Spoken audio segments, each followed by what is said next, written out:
and anarchists, George Orwell, writes in 1984 about how Winston only has those cubic inches or cubic centimeters inside of his skull where he has freedom.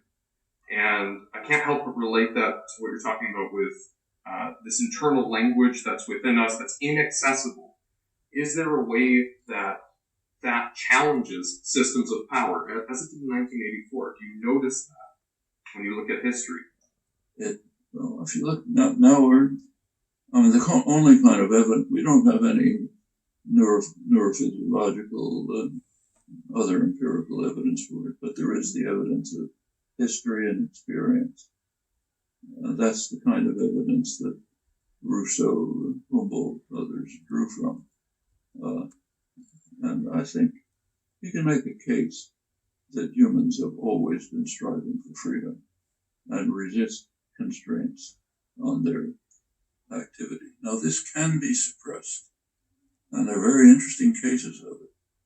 So take something in our ordinary experience, getting a job. Suppose you're out of work.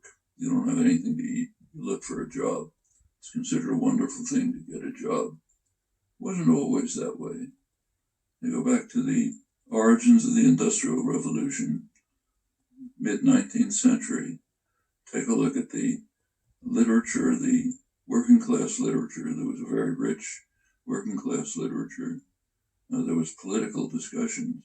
The idea of having a job was considered a totally intolerable assault on elementary human dignity and human rights. Why should you be subjected to a master? Why should anybody spend most of their waking hours following orders given by a totalitarian ruler? That's what having a job is. It means you're following the orders of a master. And in the early stages of the Industrial Revolution, this was regarded as not really different from slavery. In fact, it was called wage slavery.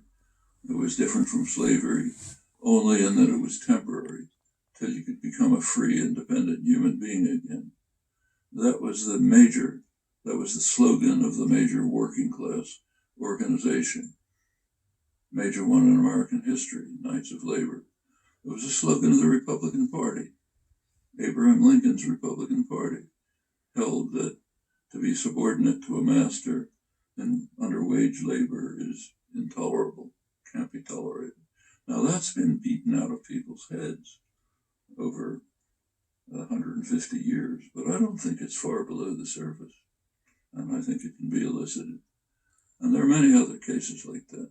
It's the kind of thing that Chomsky talked about when he discussed how hegemonic common sense captures people and imprisons them and gets them to not comprehend their own natural instincts and desires.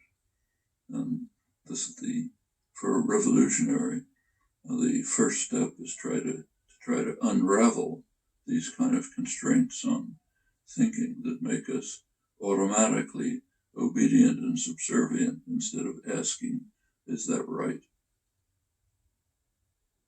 It's lovely.